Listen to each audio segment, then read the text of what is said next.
Now, I'm going to call this video Details of Perpetual Inventory. And the reason for that is because these are certain details that I wanted to cover tonight. I think I've already covered perpetual inventory in the previous video, but these are some of the details you have to take into consideration. When you're running perpetual inventory, you're going to see this. You're going to have clerks, and it doesn't matter whether it's a grocery store, a department store, it doesn't matter. They carry what looks like phasers, but in essence they're really called telzons. And what they're doing is they're running something called the Computer Assisted Ordering System. That's what it is. It's the CAO. Okay? And what happens is that those telzons, every time you get merchandise in, it's recorded in the telzon, and immediately that information is sent to the accounting department, which in turn records it as inventory. Okay?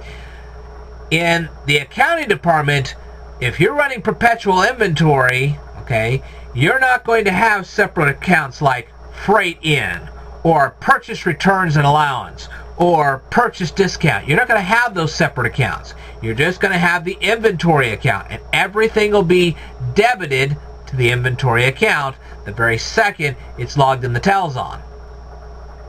Now, what about cost of goods sold? Okay, every time you sell an item, that's why they have those UPC codes on every piece of merchandise. When you scan it, it's immediately debited to cost of goods sold and credited to inventory. Okay? Half the time, the accounting people don't even do this. It's just automatically done in the computer. It's done in a computer server. Okay? Now, periodically, all this information is reviewed to make sure that the computer hasn't screwed up something.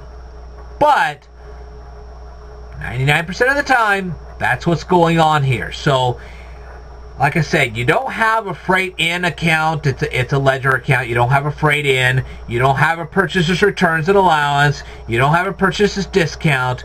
You just have your inventory and your cost of goods. That's what you have. And that's what makes perpetual inventory very different from any other type of inventory.